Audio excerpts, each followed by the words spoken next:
Hey folks, Trevor here from History on the Move, and in this episode of Tales from the Blue Comet, we're going to be talking to some of the surviving members of the Preamble Express. Now remember, the Preamble Express roamed the rails as a scout train in 1974 to find and scout out locations for the American Freedom Train. So sit back, grab your favorite cup of coffee, tea, juice, whatever the heck you're drinking these days, and enjoy this when we sit down with some of these wonderful people to tell us about what the Preamble Express was all about.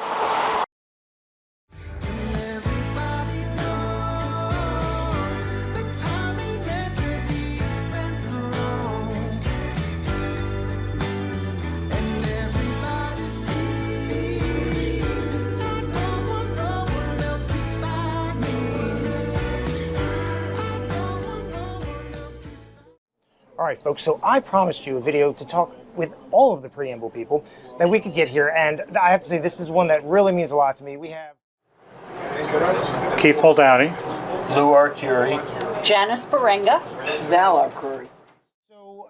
So, we've talked before, the Arcuris, but we've never had you all sit together. First, tell me what was your roles on the Preamble Express? as brought onto the Preamble Express as the mechanical supervisor to take care of all the systems and such on the train. And what did you do? What was your... I was the diesel locomotive supervisor and also responsible for the running gear of the cars. Okay. I was sort of the quasi-PR person, and I would give presentations to the bicentennial committees in each city that I was in. I was the secretary, and I could take shorthand. It's a darn good shorthand. And she did take great shorthand. We've said this numerous times in these videos before, but we cannot have the American Freedom Train without the Preamble. What was the first time that all of you were together? Do you recall? Well, Lou and I had actually met early in 1973 working with the High Iron Company. Okay. So that's when I started really working towards working with the Freedom Train. Okay. The Preamble came in '74, and really that's when we all started working together with the Preamble. My first day full employment, because I was still in high school, was May 1st. So at that point, Keith was full-time, Val and Jan were full-time. So I would say that's really the first day we worked together. Jan, you were there. I was working with the Freedom Train Foundation out of New York, and then we moved out to Lebanon, which is when I got acquainted with these three, and was with it after that as well. And Val, when did you were kind of at the same time? Yes. Yeah, about, I think. Yeah. Ross had hired Val in January of '74 to be his secretary. Yeah, and I was with it from '73, Yeah. I think. So tell me, as you're going across the country, you're seeing all this stuff. What's the biggest highlight for each of you? I mean, because let me phrase it that way. Did you know that you were making history? No. I don't think so. No. I don't think we looked at it that way. No, we were, I think we were all dedicated to the project, Right. and we wanted to see the project of the American Freedom Train come to fruition. So, yeah, this was a big step to Toward that. towards And that. it was a wonderful adventure, Yeah. I think, Yeah. for all of us. Oh, You're yeah. all very young, Yes, right? very. So, I mean, looking at this, We were all 17 at that Yeah, time. thank you, Lou. Thank you. Maybe younger. I'll make this comment about the Preamble Express, other than it was the event of our lifetime. I'd asked Ross what his inspiration was for the Preamble, and he had said that he felt it was necessary to run the Preamble for several reasons, one of which was to add credibility to the Freedom Train. That the Preamble showed the public and the sponsors that the Freedom Train would be possible based on the excitement that was generated with the Bicentennial Committee meetings and the public that would pay attention to us. And I don't know how many people... And even the logistics, I would say. Well, that was right. It was a scouting mission for people like you, Right. looking at display sites, possible display sites, meeting with the bicentennial committees. I think you had a list of needs they had to agree to, like a proper site and control ticket sales. So Law enforcement, because we had security. Security for the priceless, objects. Yeah. priceless objects on board. Yeah. So the comment that you made back in Baltimore, the Freedom Train would not have been possible without the Preamble Express, Right. or at least significantly harder to execute. Right. But the collective efforts of the four of us and those who are gone now made the Freedom Train that much easier to, as Keith said, come to fruition. And what was it like for you two working with these the GE, right? I think the first locomotive was the GE and then the EMD. The GE engine came as it was on loan from the Delaware and Hudson. Okay. Ross had already gotten, contacts and such with the Delaware and Hudson with running the sesquicentennial trip up to Montreal. So, yes, we got the D&H 2312 brought down to Lebanon siding really just shortly before the train was going to be leaving, beginning of July. And so we're painting it at the Lebanon station, probably leading right up to the 4th of July. It was still getting painted. Still touching it up. So So the paint was barely dry on when it. we left Yeah. the It was next out day. on the road. and I had some friends coming in and helping paint handrails and such. So so yeah, there's some pictures taken at Lebanon Station with masking tape still laying on the ground. So The thing that changed the equation of what pulled the Preamble is that GM was signed as a sponsor shortly after we left Lebanon. Of course, they weren't too happy having a GE locomotive pull the train. Rightly so, right? And fortunately, they reached into a pool of E9s that the UP had turned in for freight engines, pulled the 951 out, and had her refurbished and painted in beautiful paint scheme designed by Ed Buchholz at EMD. And that we picked that up in Omaha. And that was it. She made the train look good. The 2312 was such a utilitarian-looking locomotive, very boxy, square engine. Yeah, essentially. But the E9 made the train shine, in my opinion. So, yeah. You've shared with me the inside of these cars. I mean, what was it like to go inside and look at this? Oh man, we'll flash them up on the screen as we're talking. But you got to see this is pretty. It was plush. Very plush is probably the best I've phrased. Time to a certain degree. The train was furnished as we received it by Spring Mills. They had added the third car, which was the parlor car. They had refurbished all of the furniture in gold and red, and the bar car diner was in green upholstery, Right.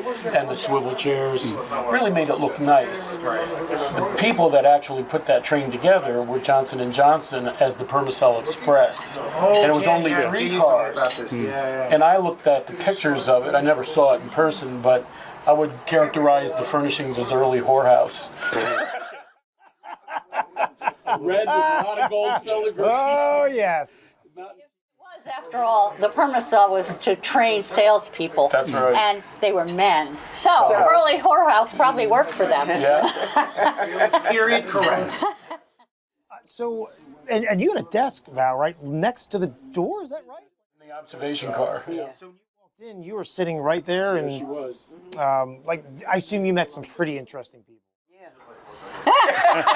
This guy. Well, among us, we had an interesting crew of people. We had the service crew, which were 3 of the Mex Railroad guys. J.D. Wilson, who'd been with Ross from the early Forever. 70s. Yeah. And was essentially a porter, bar manager, and kind of head of the group. And we had a chef cook that worked for New York Central, was 20th Century Limited cook, Chef Lorenzo Allen. And then we had a waiter, Walter Hunt. He was from the New York Central. And then the fourth guy was a friend of J.D. Wilson's. He was sort of a utility man. Eddie? Bates. Yeah. He would do little repairs and things, and inside the cars that were not necessarily in our scope. But we lost Walter in Denver. When the foundation wanted to downsize the size of the crew to save money. But it was a great bunch. You know, we were family, and we had a lot of good times together. Now, looking at it now, years later, I mean, what's something that sticks out most to you in terms of, right, like the record, the historical record about this is, you know, hopefully going to be finalized at some point, right? Like people say, okay, I remember the American Freedom Train, or maybe, oh, I read about it in a book.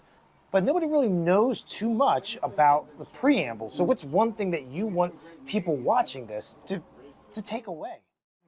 In my opinion, we were undercovered by the railroad magazines of the day. So, I mean, for an epic journey of a special 4-car train going all around the country. Not filled with robber barons. That's right. Right. Yeah. To promote the Freedom Train, the Rail Fan publications of the day, Trains Magazine, later Rail Fan, which became Rail Fan Railroad, we would get a little mention, but there was no feature story about the preamble and what a unique train it was. But keep in mind, they were still painting it when it took off, and it didn't have a lot of advanced it was publicity. Yes, it was a 4.5-month journey, but at the time, before the internet or anything, Right. magazine had a 4-month had lead like a time. 4-month lead time. Yeah. So yeah, the schedule got published in some of the magazines, but that didn't appear till October or November. So the rail fan community didn't know They about didn't it. know about it. Right. So maybe we weren't news after that, I guess. I just would have liked to have seen somebody do a... And, you know, for that matter, Hal Karstens and Jim Boyd of Rail Fan Magazine, Karstens Publications, they rode with us from Trenton to New York. Yeah.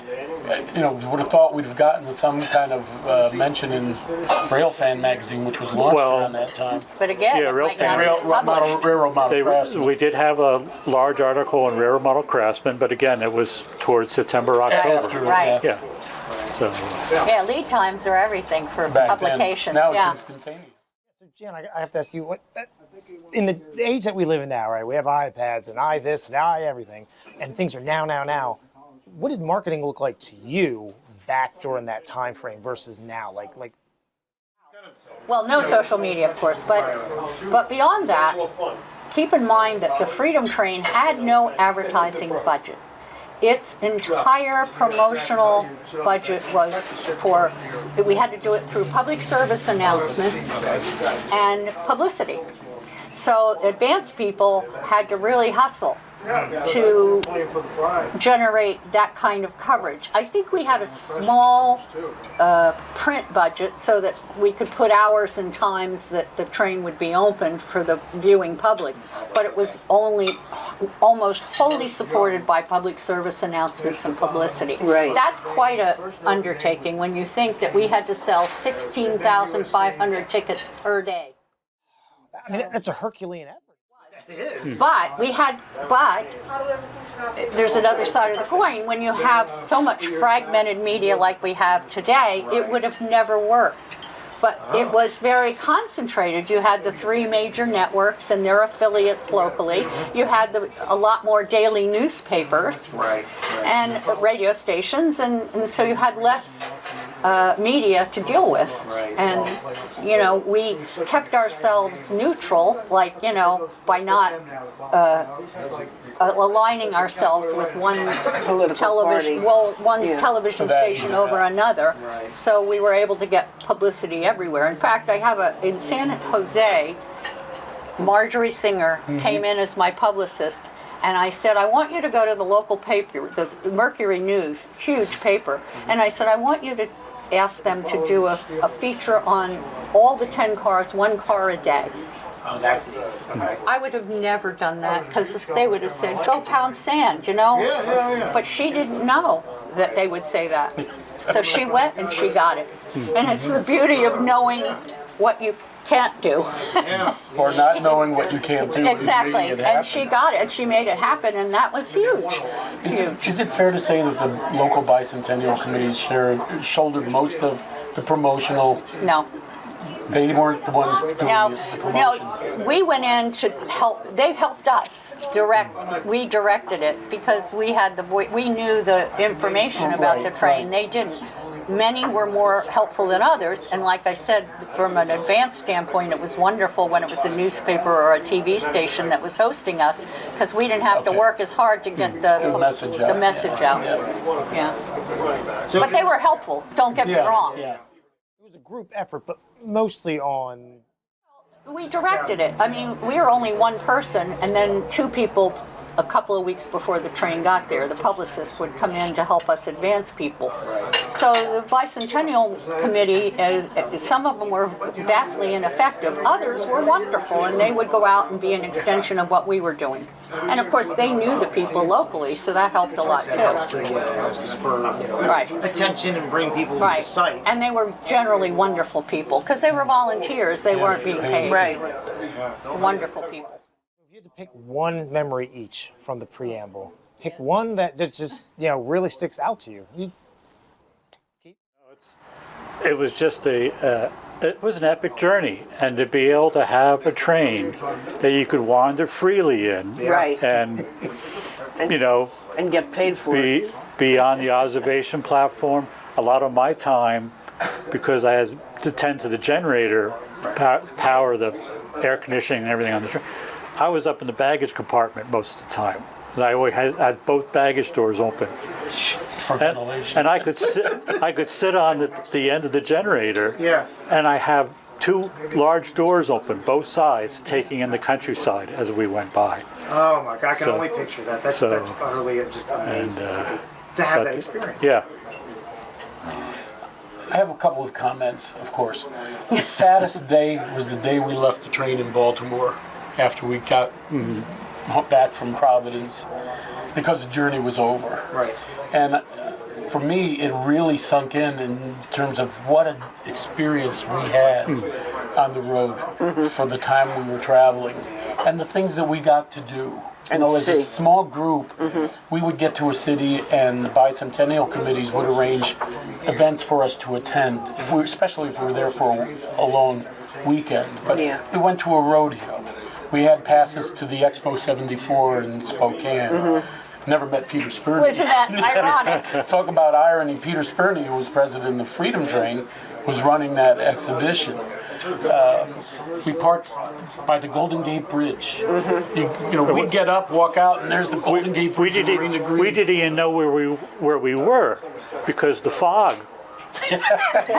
But then the fog lifted, and we realized we're sitting right in the marina, and the Golden Gate Bridge was right in the background. We must have come in at night then. It was a night run. So we really didn't know what was around us until morning. We traveled mostly during the day, though, so we got to see incredible things. Like I say, we got to see all kinds of wonderful places, and we got paid for it. Places that normally most people would not get to see, right? Yes. Like Pacific Northwest, we went through canyons that were only Canyons over the Snake River. Down the West Coast. I mean, down that was along- beautiful. Pacific Coast from San Diego and back on Santa Fe. Yeah, one of the more unusual places we parked was in San Diego, right on the Marine Corps base. The Marine Corps base. What? Really? Yeah. And I had to shut the 951 down because they viewed it as a security risk, Yeah. which was an effort to get her started again because of water and everything else. But that's probably the most unusual place we parked. My overall recollection is more of an attitude than an event, because I was with it from 73 to the end in 76, and when I started, it was during Watergate. And I was just out of college, and all my hippie friends, you're going to work for what? And, the attitude about patriotism was not great. And I saw the evolution of that as the journey went on, and the bicentennial groups, and it came together, and it was very gratifying, because a lot of my friends thought I was out of my mind, and then I was a turncoat, because Watergate had so soured things. Public, yeah. So it was a really nice, So looking at it now from a historical standpoint, obviously, do you think that your attitude towards the patriotism type of thing was, in general, was different at the beginning than the end, or was it just kind of like, no, we really believe in this? we People We believed believed in it, it from yeah. the first moment. The Definitely. general public may have thought something. Yeah. Yeah. Well, yeah, and it depends on your age group and your political affiliations and all of that. But yeah, it became more universally acceptable to be very patriotic by the Right. time the bicentennial came into being. I think as extremes, the most extreme negative was when we were in San Francisco. And that beautiful place we parked was accessible by the public. And overnight, somebody wrote "down with the red, white, and blue" Right. on the nose of the 951, which Oh. annoyed the daylights out of me. would annoy But me too. it was a Daylights? protest. That was- Oh, well, no, But Kidding. I couldn't say anything else. I know. But the other side of it was that I think the Freedom Train came at a perfect time as a unifier. Yes. The Vietnam War was still raging when the train hit the road, but was over by the time it was done. But people came not from left or right or middle. They came together to celebrate the bicentennial. Right. And boy, if we need another Freedom Train, it's now. You guys got to see that. Like how magical is that you were all part of that? You got to see this, we'll call it reunification. Permission to be patriotic Yeah, again. that's a That's good way right. to look at it. That's Never right. thought of that. How amazing is that? That's a great comment. That's absolutely phenomenal comment. So, well, thank each and every one of you. I cannot thank you enough for sitting here and taking the time to talk about something that's really not talked about in historical context and rail fans, that's not really out there. So, this is something that we can hope to keep alive for rail fans out there. That's not just about the engines and all that good stuff. Yeah, they're fun, but this is really more about keeping people's histories alive. So, this is Trevor from History on the Move. I hope you really enjoyed this stuff, and thank you to each and every one for sitting down. Thank you, Thanks, Trevor. Thank you, thanks for bringing Trevor. us together after 51 years. Yes. So, we'll see you on the next one.